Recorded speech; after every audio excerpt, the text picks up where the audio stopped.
space particle still there. So that's why you see today, then you see these particles ultimately comes from the particle, because of the regroup or something, space particle, then different sort of shape, different nature, empty come. But then eventually, these sort of particle, then you see these particle, group of particle, which can regroup or something, can be basis different sort of consciousness, different consciousness come. Then living things happen. These sort of particle, so similar group of physical thing, which must be continuation. There can be that's substantial cause. Consciousness. Now mind, consciousness come formless. Then living things just experience. Святейшество, по-видимому, отвечает на вопрос о происхождении сознания, о происхождении мира.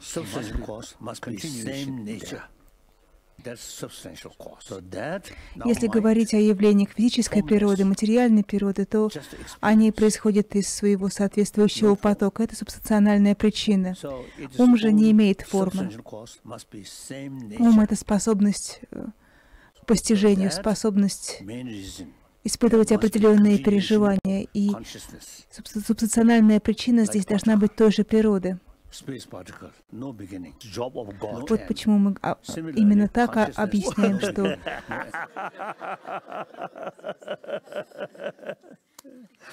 so these things, you see, when I think yesterday I mentioned, 가상가서 이슈 라마 가사. 말해. 가. When this day, no. Oh, when this day, where? No. Oh, one Catholic monk. Wonderful. We often used to discuss how to practice meditation, single-pointed meditation, these things, and impermanent, these things. So we always used to discuss these things, no problem. Then one day he asked me about the shunyata,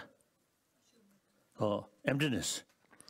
Then I respond to him, don't ask that, it is not your business. Now here you see big differences.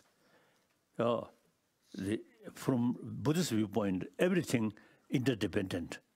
No independent sort of identity, independent existence. So there is no room, absolute independent God. So therefore, you see, I respond to him, don't ask that. I really feel if he really thinks seriously this matter, it may harm his sort of single-pointed faith towards God. So, obviously, people who follow this religion, they get benefit. So that is important. So I don't want you to sort of to develop some kind of doubt in their mind. So people here who get benefit from the view there is Creator. You see, Creator. No religion say Creator is full of anger. Nobody say that. All say Creator full of compassion. Full of mercy. So that's very, very helpful. We all children of that kind of Father. So then, you see, you're sort of killing each other. And particularly Shia and Sunni killing is actually totally against Creator. We all children, brothers, sisters of same Father. Where is mother? I don't know.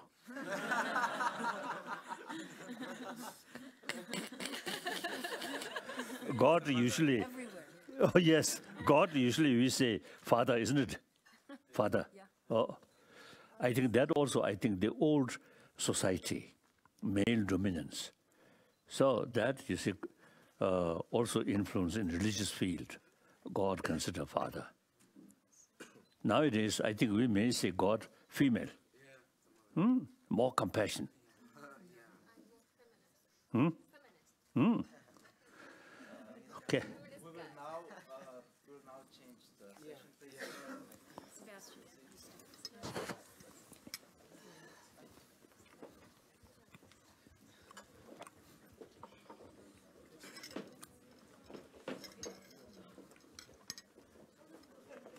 My hand clean.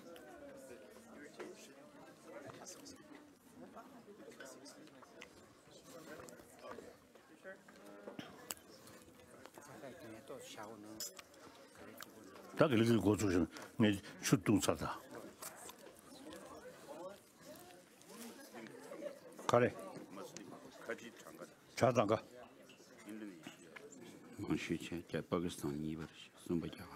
벌써 이봐. 남주 자가 망지거래. No, continue lá, tem chance. Sai que tu cobre muito, Paquistão.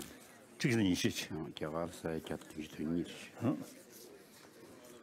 알레 얘는 위 따바 됐을 거다.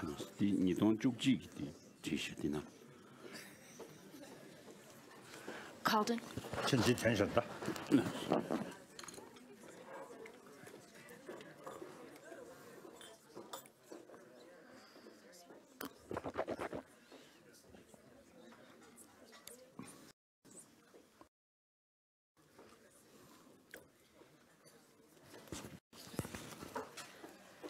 Thank you, Your Holiness. Wonderful conversation. Okay. Thank you. Namo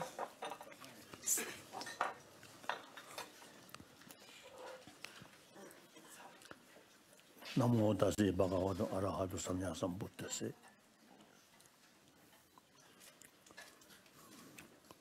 As Buddhist. No, I'm Muslim, but I am from Burma. Muslim. Yes. Oh, Burma. Oh.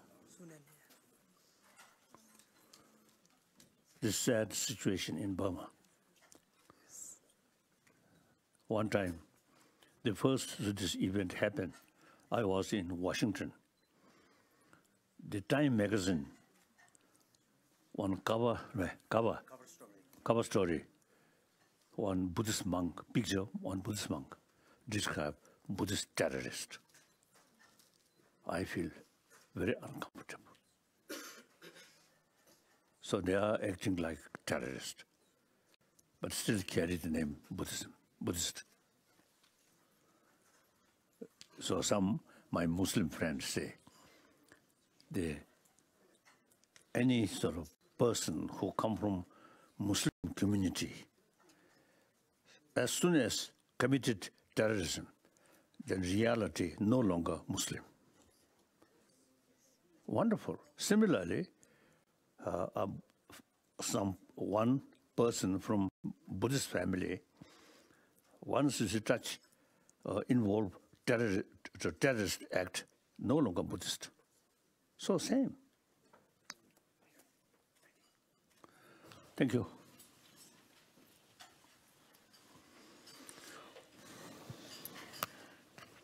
What did you say?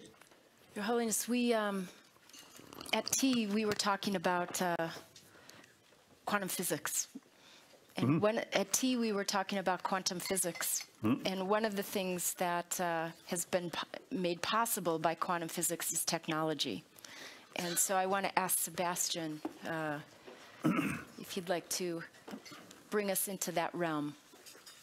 Good morning. Oh, sound not working. Sound. Oh, yes. Good morning, Your Holiness and everyone. It's a honor for me to be here. I describe myself as a young leader who has decided to dedicate his life to fight against human trafficking and organized crime in order to contribute to build a more peaceful and just Colombia. I am from Colombia. As everyone knows, human trafficking is a serious crime and a grave human violation of human rights. Actually, yesterday, many of my friends talk about sexual exploitation, forced labor, forced recruitment in their own countries. So we are talking about a global issue.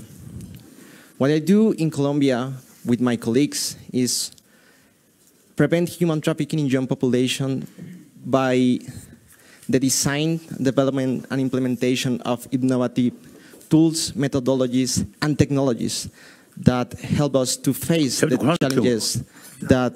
Beyond religion,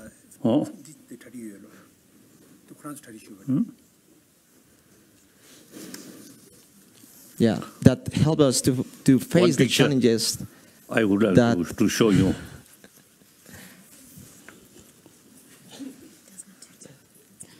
No, here. Yeah. My mouth. He's doing this to Desmond Tutu in the photo.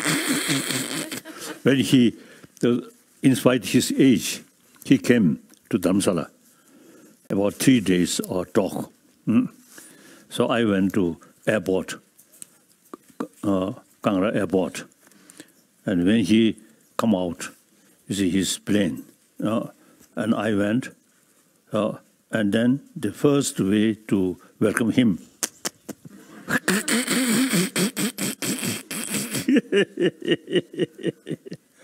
Yes. Okay, as I was saying, I has decided to dedicate my life to fight against human trafficking, and what we do in Colombia is, with my colleagues in my organization, is design, develop, and implement innovative methodologies, tools, and technologies that help us to prevent the crime in young population. We go to schools, universities, companies in order to raise awareness about this crime. And a couple of months ago, in partnership with the United Nations Office on Drugs and Crime and IBM, we created... Yeah, together with the UNODC, the United Nations Office on Drugs and Crime, and IBM, the technology enterprise, we create the first hackathon. A hackathon is a kind of technological competition, the first one in Colombia on human trafficking, in order to develop technologies that help us to increase the scope and positive impact of our prevention, investigation, and identification work of victims of human trafficking. So what I would like to ask you, Your Holiness, is which do you think is the role that technology should play in the fight against human trafficking, organized crime, and the promotion of human rights? I'd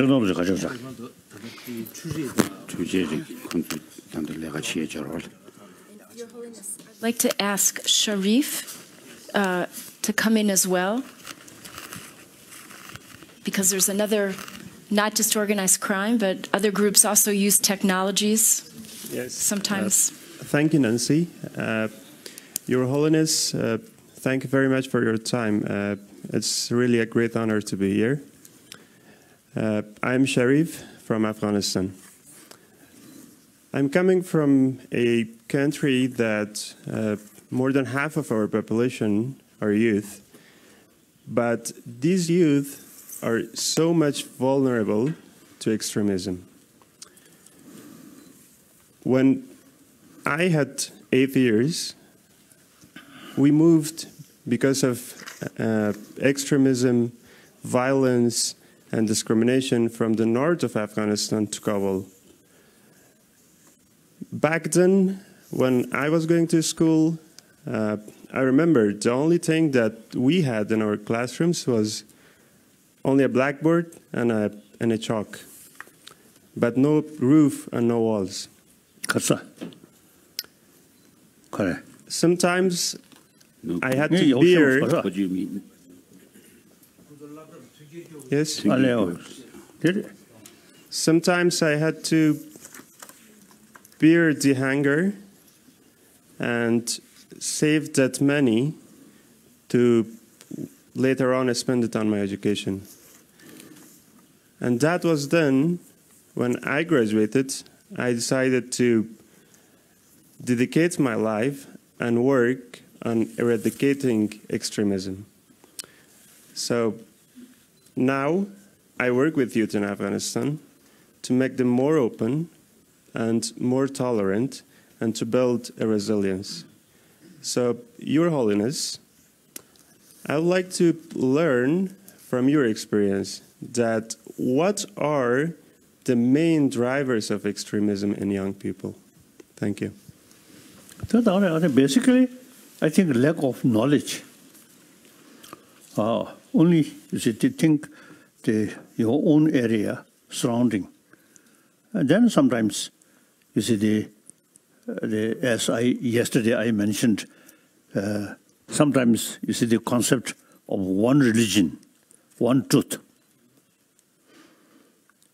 So in terms of individual, that concept good in order to single-pointed faith, good. But in terms of community, in terms of humanity, this concept of one truth, one religion is unrealistic. Whether you like it or not, there are many different religious traditions. Many billions of people follow different traditions. So therefore, you see, whether we like it or not, we have to accept the several truths and several religions. Now, this is not only theoretical level. This country, India, over 1 billion population, the Indian, from childhood, they already have several truths, several religions. So these isolated people, I think, should know. You see, there are different religions. So as yesterday I mentioned, the next year, Indian Muslim. You see, I suggested as my suggestion. Now they decide to convene one whole India's national level, one Muslim conference, and then eventually should have international Muslim sort of conference and invite Muslim from all those Muslim countries. And then not just a short talk, but after sort of meeting at least 2 to 3 days, then the group pilgrimage in Delhi itself. Now, firstly, Muslim as a mosque there, one big one, Kaza. Jama Masjid, Kaza.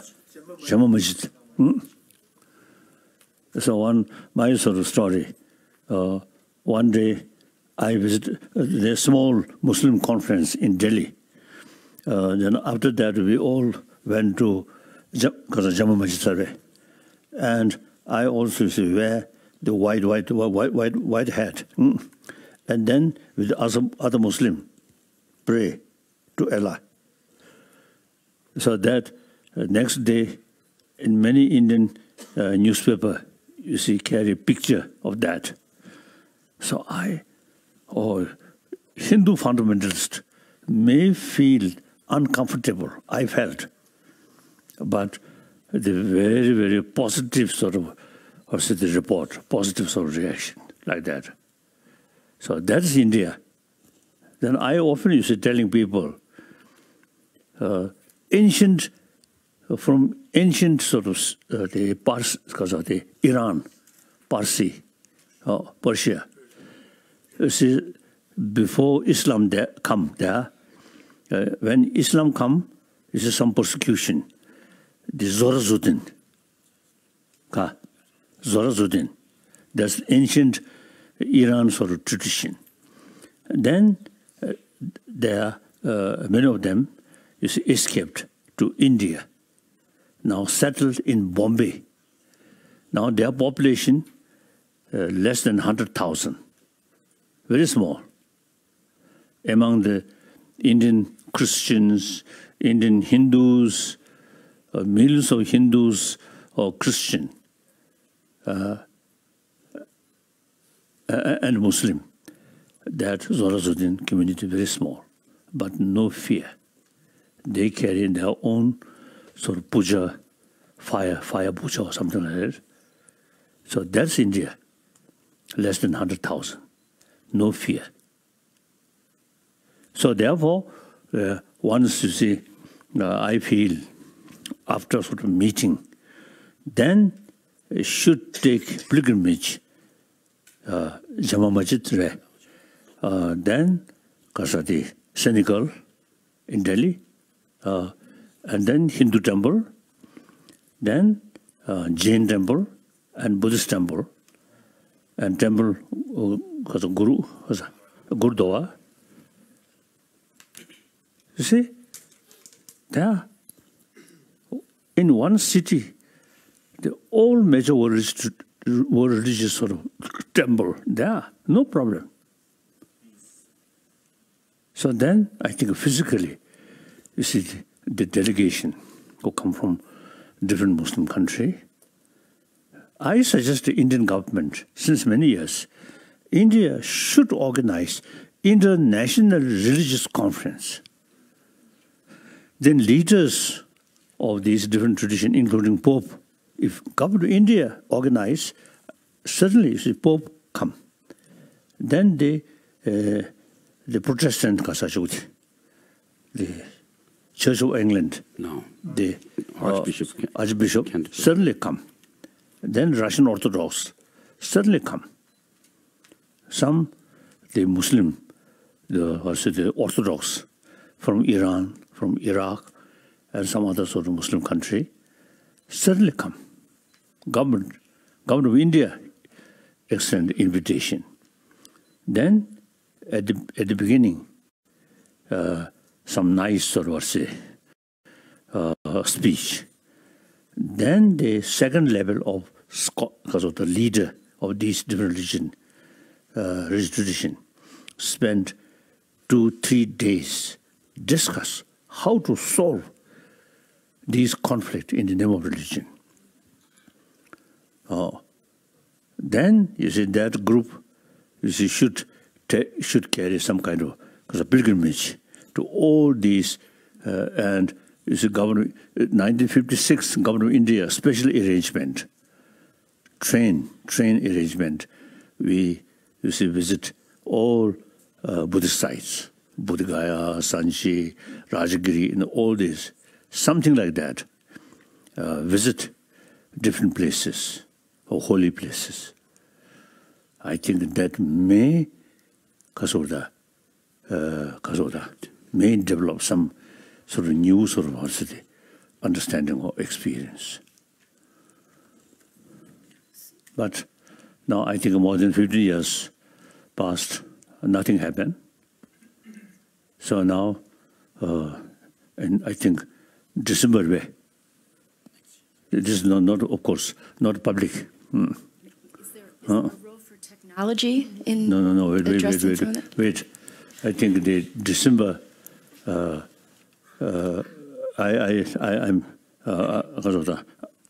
I have opportunity meeting with the Indian president, so I may remind him. But Ka.